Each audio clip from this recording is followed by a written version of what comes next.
유나이티드 헬스케어는 40년 이상 메디케어 수혜자들에게 서비스를 제공해온 미국 최대의 메디케어 어드밴티지 플랜 건강보험 회사입니다. 유나이티드 헬스케어의 한국어 서비스팀은 다양한 혜택 및 수백여 개의 처방약을 코페이먼트 제로로 제공하는 향상된 2023년 메디케어 플랜을 쉽게 선택하실 수 있도록 도와드립니다. 연례 가입 기간이 12월 7일에 마감됩니다. 1877-718-3682, 1877-718-3682로 전화하십시오. 글로벌 뷰티 전문 기업 키스그룹이 14일 한인 시니어 600여 명을 초청해 제1회 공경의 날 행사를 성황리에 개최했습니다. 지난주 뉴욕시 대중교통에서 또다시 살인 사건이 발생했습니다. 이달 말부터 시작될 예정이던 학자금 대출 탕감 신청 접수가 보름가량 앞당겨 시작됐습니다. 뉴욕시 정부는 뉴욕시 아동들의 교육 지원을 확대하겠다 밝혔지만 정작 데이케어 센터들은 예산 조달 문제로 골머리를 앓고 있습니다. 이상은 TKC 뉴스데스크 오늘의 주요 소식입니다. 시청자 여러분 안녕하십니까? 10월 17일 월요일 TKC 뉴스데스크 첫 소식입니다. 글로벌 뷰티 전문 기업 키스그룹이 14일 한인 시니어 600여 명을 초청해 제1회 공경의 날 행사를 성황리에 개최했습니다. 그레인넥 레너드 현 회장에서 열린 이날 행사에는 600여 명의 한인 어르신들을 초청해 푸짐한 점심 만찬을 제공하고 한국을 대표하는 효녀 가수 현숙과 미스터 트롯으로 스타덤에 오른 신인선, 무용가 김미래 등이 초청돼 흥겨운 무대를 펼쳤습니다. 키스그룹 장용진 회장은 매년 한국 어버이날에 고향인 경상남도 함양에서 어르신들 약 2,500여 명을 모시고 행사를 개최해왔으나 모친 이순금 여사가 작년에 영면한 후에는 이와 같은 행사가 미국에서도 지속될 수 있도록 뉴욕에서 공경의 날 행사를 준비했습니다. 이 미국 땅에서 낯선데 언어도 불편하고 또 경제적으로 녹록지 않은 환경 속에서도 차세대를 위해서 먼저 헌신하고 또 다져주신 그런 어르신들을 공경하는 마음으로 이 행사를 개최를 하게 되었고요. 또 한 가지는 저희 내부 키스 직원들도 오늘 여기에 한 100여 명이 함께하고 있어요. 그래서 하루 종일 같이 봉사하고 또 계획하고 준비하면서 한국의 어른을 공경하는 정신과 문화를 같이 이어가자라는 깊은 뜻을 가지고 있습니다. 키스그룹은 이외에도 다양한 선물 경품과 사진 촬영 등 여러 가지 프로그램으로 뉴욕 일원 한인 시니어들에게 즐거운 시간을 제공했습니다. 특히 키스그룹 임직원 100여 명이 뜻깊은 행사를 위해 자발적으로 참여해 원활한 행사 진행을 도우면서 한인 기업의 선한 영향력을 선보였습니다. 앞으로도 한국의 아름다운 전통과 문화를 미국에 있는 한인 후손들에게 이어져 나갈 수 있도록 노력하며 우리 한인들이 글로벌 사회의 자랑스러운 주인공이 될 수 있기를 희망합니다. 특히 한국의 대표 효녀 가수 현숙과 미스터 트롯 출신의 인기 스타 신인선이 무대에 올라 자신들의 히트곡과 흥겨운 트로트를 선사해 박수갈채를 받았습니다. 뉴욕에 우리 부모님들이 많이 계시다고 해서 10월이 아무리 바빠도 저희 부모님 뵈러 오는 기분으로 왔습니다. 이영멀리 또 뉴욕에서 열심히 사시는 모습 자랑스럽기만 한데요. 오직 자식 하나 잘 되기를 빌고 비신 어머니, 그쵸? 우리 자식들을 낳아주시고 또 길러주시고 이렇게 열심히 사시는 우리 부모님들 정말 사랑합니다. 아무쪼록 뭐니 해도 건강이 제일이니까요. 건강하시고 또 행복하시고 오래오래 뵐 수 있도록 건강하세요. 사랑합니다. 뉴욕에 계신 우리 어르신들 그리고 친구분들 수많은 그 예술가님들에게 인사를 드리고 있는데요. 트로트 가수로서 굉장히 자부심을 느끼고 K-컬처를 포함한 K-트롯의 세계화를 위해서 계속 지향하면서 운동하고 있습니다. 여러분도 많이 트로트 사랑해 주시고 앞으로 한국 문화와 예술의 발전을 위해서 많이 기여해 주시면 감사드리도록 하겠습니다. 장 회장은 축사를 통해 낯선 타국으로 이민 와 다른 언어와 문화에 적응해가며 헌신한 뉴욕 일원 어르신들을 공경하는 마음으로 행사를 준비했다고 설명하고 어르신들의 건강과 안녕을 기원했습니다. 지난주 뉴욕시 대중교통에서 또다시 살인 사건이 발생했습니다. 지난주 금요일 오후 3시 40분 퀸즈 파로커웨이의 모트 애비뉴역에서 15세 소년이 총에 맞아 숨지는 사건이 발생했습니다. 뉴욕시경은 토요일 18세인 범인 키온드레 루셀을 체포해 살인죄로 기소했고 무기소지 혐의 또한 가중될 것이라고 밝혔습니다. 경찰에 따르면 두 사람은 모두 사우스바운드 A트레인에 탑승해 있었으며 말다툼이 있었던 것으로 파악됐습니다. 이어 다툼이 격해지면서 범인은 총격을 가했고 피해자인 15세 소년은 병원에 옮겨졌으나 끝내 숨졌습니다.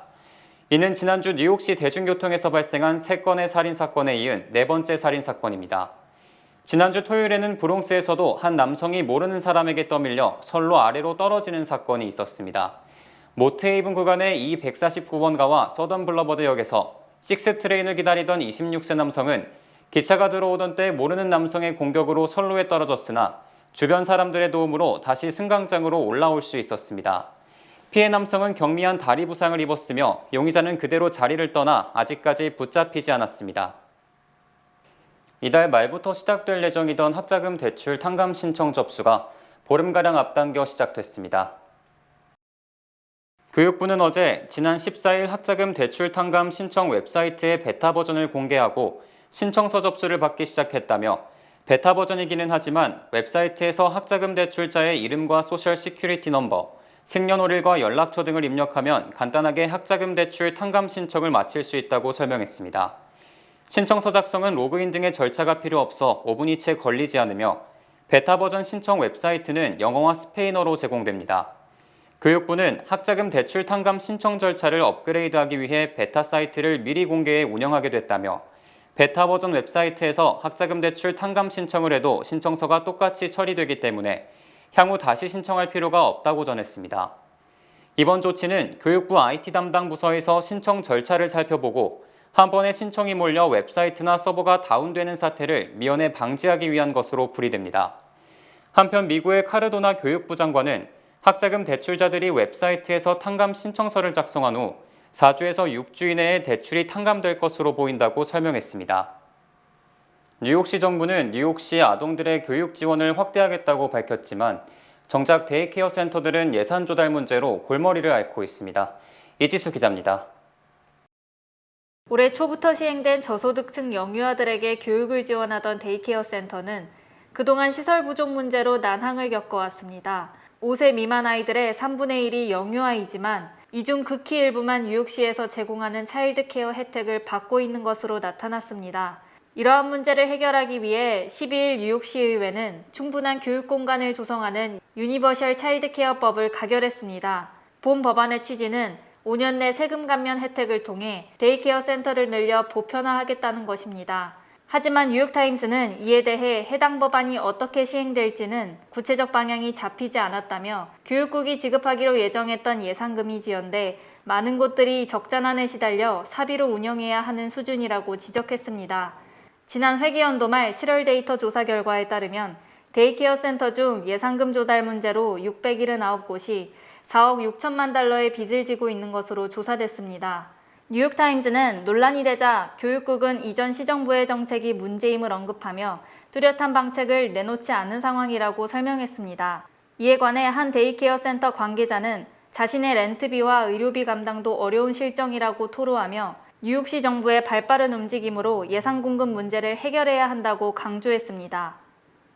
뉴저지 한인회가 주최하는 제21회 추석 대잔치 행사가 15일 오버팩 파크에서 많은 인파가 몰린 가운데 성공적으로 열렸습니다. 이날 추석 대잔치는 무용, 난타, 태권도 등 각종 무대 공연과 함께 K-팝 댄스 콘테스트, 노래자랑 대회, 미니 퍼레이드 등이 함께했으며 한국 주류 문화를 알리기 위한 브루드인 코리아 테마 부스와 씨름 대회, 각종 어린이 놀이기구 등의 내용으로 진행됐습니다. 또한 추억의 교복 및 교련복, 한복을 입고 사진을 찍을 수 있는 포토존과 각종 음식을 선보이는 푸드존, 한인 사업체들을 위한 이벤트존도 준비돼 참석자들은 다양한 구성을 즐길 수 있었습니다. 퀸즈 벨몬트와 용커스의 경마장에 카지노가 허가된 것으로 알려지면서 캐시 호컬 주지사의 정치자금 후원자 챙기기라는 비판이 일고 있습니다. 뉴욕시 인근에 허가될 2개의 카지노는 한인 밀집 지역인 퀸즈 벨몬트의 에퀴덕트 경마장과 웨스터체스터 카운티 용커스의 경마장에 각각 신설될 것으로 알려졌습니다. 현재 퀸즈 경마장에는 이른바 라시노라고 불리는 슬롯 머신만 이용할 수 있는 젠틱 뉴욕 리조트 월드가 들어서 있으며 용커스 경마장 역시 MGM 엠파이어 시티 용커스가 슬롯머신 게임장을 운영하고 있습니다. 이에 따라 뉴욕주는 완전히 새로운 장소에 카지노를 허용하는 것이 아니라 사실상 기존 슬롯머신 게임장에 테이블 게임까지 가능한 종합 카지노 영업을 허용해주는 방식을 취하게 됐습니다. 하지만 젠틱 뉴욕 리조트 월드는 호컬 주지사 선거 캠프에 $50,000 이상을 기부한 것을 비롯해 지난 10여 년간 뉴욕주 정치인들에게 $200만 이상을 지원한 것으로 드러나 로비의 대가라는 비판이 일고 있습니다.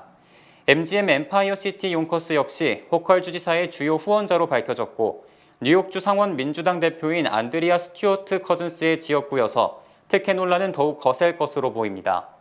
한편 만약 퀸즈 벨모트 승마장에 카지노가 들어선다면 한인 경제와 한인들의 삶에 막대한 영향을 미칠 것으로 보이며 긍정적인 점도 있지만 도박 중독 등 사회 문제도 야기할 것으로 우려됩니다. 11월 중간선거를 약 20일 앞두고 공화당이 하원을 장악할 것이라는 여론조사 결과가 나왔습니다. CBS 방송과 유고부가 지난 12일부터 14일까지 2,068명을 대상으로 여론조사를 실시한 결과 연방하원 선거에서 공화당이 전체 435석 중 224석을 차지하는 반면 민주당은 211석에 그칠 것으로 나타났습니다. 또 응답자 중 65%는 경제가 악화되고 있다고 답변한 반면 좋아지고 있다는 답변은 15%에 그쳤고 거주지에서 기름값이 상승한다는 답변은 63%인 반면 하락하고 있다는 답변은 13%에 불과했습니다. 특히 민주당의 정책이 경제를 망치고 있다는 답변이 48%로 절반에 육박한 반면 경제에 보탬이 된다는 답변은 29%에 그쳤고 공화당이 경제에 도움이 된다는 답변은 42%며 경제를 망친다는 답변은 33%로 조사됐습니다.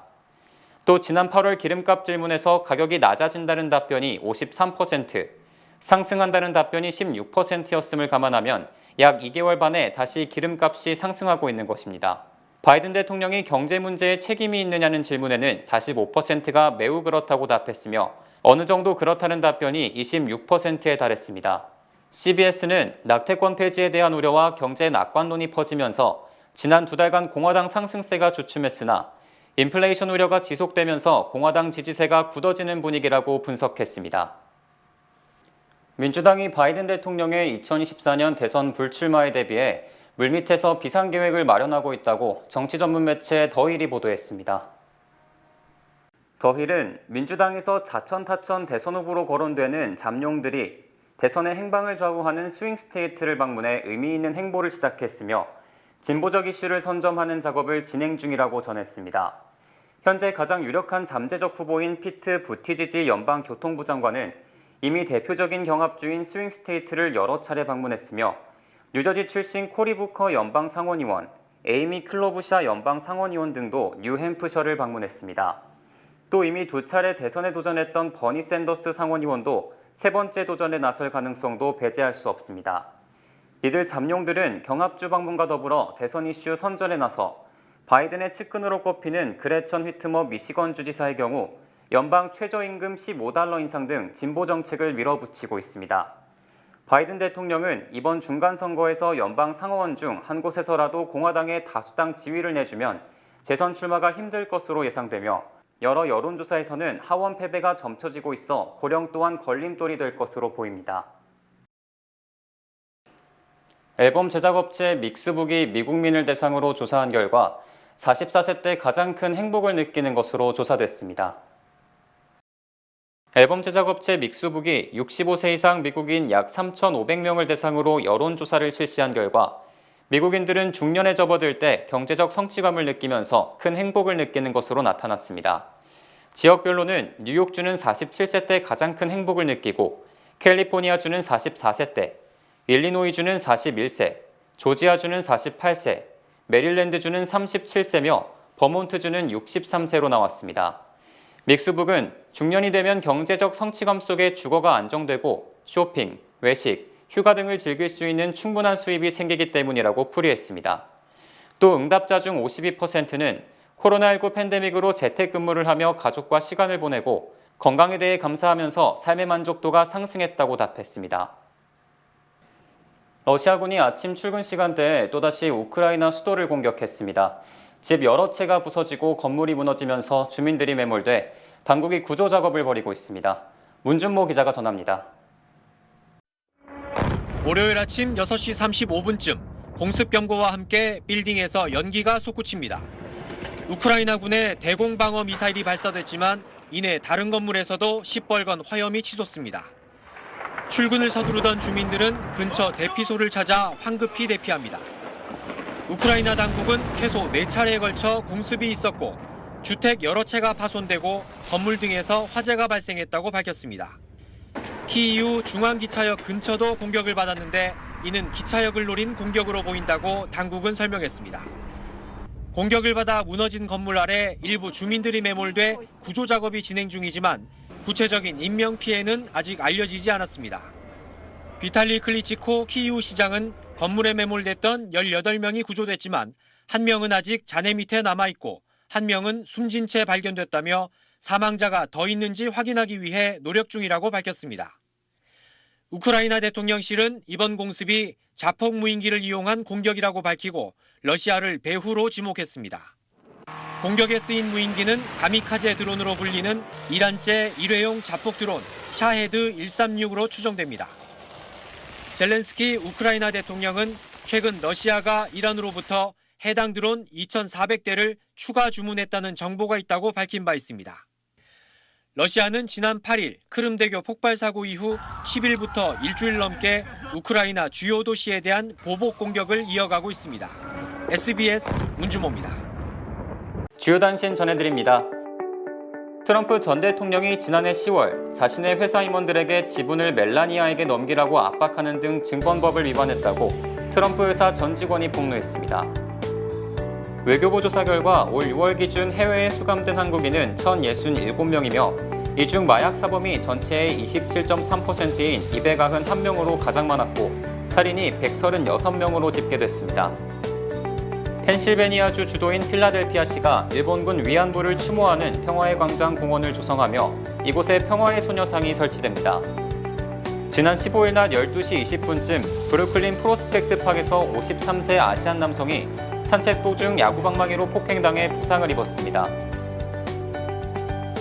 미 해양경비대가 어제 플로리다주 보카라톤 인근 20마일 해상에서 미립국 난민 약 100명을 태운 채 표류 중이던 40피트짜리 선박을 구조했습니다.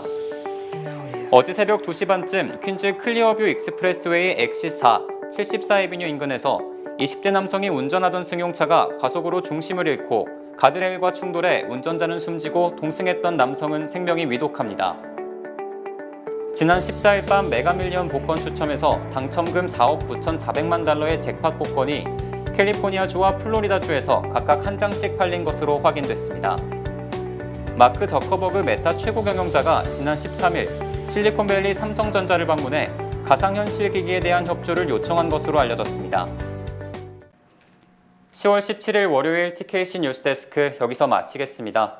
시청해주신 여러분 고맙습니다.